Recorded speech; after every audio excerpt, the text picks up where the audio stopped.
rek lii lañ leen réservé loon ami internaute ci ñaareelu partie bi xanaa dañuy daldi rek dem jëli chronique bi nga xamante ne suñu naataango Maodo Ba moom moo ñu koy defal ci wàllum guerre bay woy ca Moyen-Orient la régie. fii ñu leen di dalal nag mi ngi tudd Presse Africa TV ci suñu chronique bi di tudd Midi King donc li ñuy waxtaan ak yéen tey ñetti poñ la poñ bi nga xamante ni moom mooy njëkk mi ngi toll ci voilà Iran nan lay def ba renforcer défense am voilà en même temps aussi les États-Unis ak Iran ak Israël ñoom nan la ñuy def ba gën a consolider seen alliance bi ak européens yi ndax commencé naa am ay problème ci li nga xam ne moom la ñu war a cotiser pour assurer la défense collective. Et troisième point bi dañuy xool tamit Chine moom nan lay gisee àdduna bi conflit yi nga xamante ni mi ngi ci am ak montée en puissance am donc voilà premièrement bi guerre bi jeex na depuis le 24-25 ak cessez-le-feu bi mais cela n'empêche que ku mel ni Iran moom nee na Israël day ñëwaat ndax boo gisee mu ne cessez-le-feu maanaam ñu arrêté xeex bi c'est parce que dañ ko jekk mais puisque loolu jeex na day préparé waat bu baax a baax ndaxte li mu xaaroon ak li fa am bokkul ndax dafa yaakaaroon ni comme ni mu defoon réewu arabe yi rek comme guerre yi passé comme guerre 6 jours wala ay intifada yeeg yooyu day ñëw rek jaxase leen wala plan de bi 2008 2009 day ñëw rek jaxase leen rek dem yoonam fekk loolu noonu amul c'est pas la réalité donc le contexte est totalement différent c'est dans ce cas aussi que c'est dans ce sens aussi que Iran depuis moom it xam nañ ni sur le plan aérien maanaam jawwam ji protégé wu kon baax amul woon technologie boo xam ne mënoon na ko protéger même si d'après certaines sources non officielles ñu mel ni ay Chine dañ ko livrer ay missiles anti aériens yu baax yooyu tax mu abattre seen avion américain yu grave yooyu ñu naan F-35 nga xamante ni ak F-16 ay avions de dernière génération la donc 5e génération disons abattre na ci lu ñuy naan 4 ba 5 donc voilà donc loolu noonu moo fi loolu noonu foofu noonu la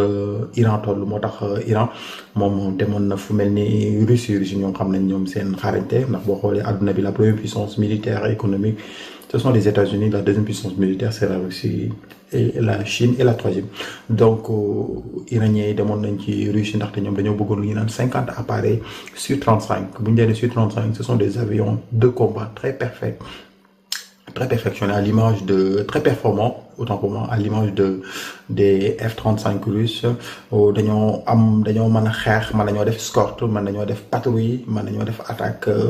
voilà sol air et cetera donc avion yu ay furtif lañ maanaam daal radar du leen mën a gis donc pour nga gis leen foog nga am ce qu'on appelle une contact direct donc foofu lañ toll donc 50 yooyu noonu nga xamante waroon nañ leen ko livrer dafa yeex Russie dafa yeex boo xoolee Iran ñoom ñu ngi yoroon ay MiG tamit ay avions russes la yoo xamante ni mi ngi daal temps l'Union soviétique tamit même si am na yu bees yoo xamante ni voilà dernière génération yi comme MiG 35 yu bees yi am na solo terre mais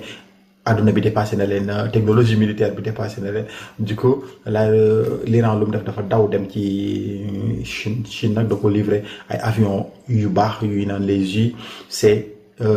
Ju-10C autant pour moi yooyu nga xamante ne avions de combat yu performant la aussi wane nañ seen performance avril dernier bi lors de la 5e guerre indo-iranienne donc gis nañ indo-pakistanais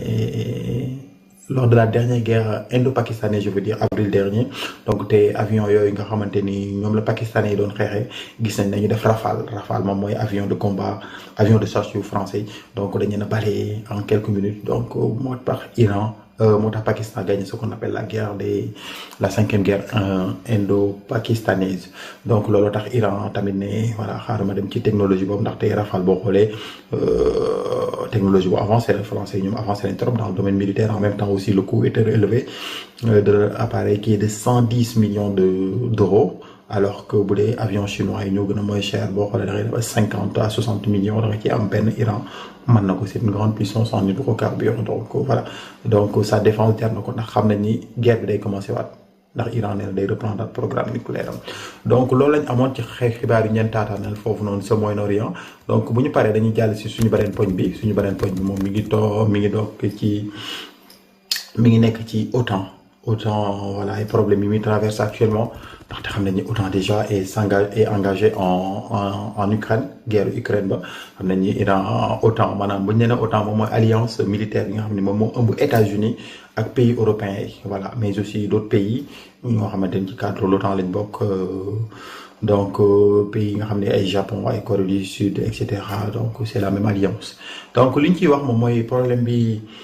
mooy cotisation yi donc États-Unis nee na par Donald Trump seen président nee na il faut que ñu yokk cotisation yi ndaxte guerre bi en Ukraine dafa metti te guerre bi en Iran tamit dafa metti Iran Israël te États-Unis moom mooy supporter lépp européens yi nag ñoom nanguwuñ voilà ndax nee nañu coût yu bari yi dafa cher ba ñenn ñi sax ñu mel ni Espagne commencé nañoo fustiger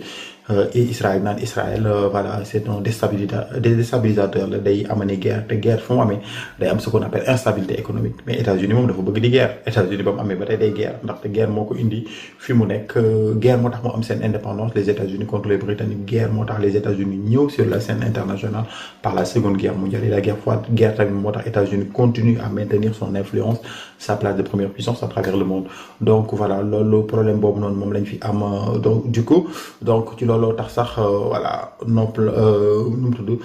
secrétaire général bu OTAN mi ngi déclaré naan nos plans prévoient que les Européens assurent progressivement leur défense au sein de l'OTAN permettant aux États-Unis de se tourner davantage vers l'Indo-Pacifique c'est-à-dire Indo-Pacifique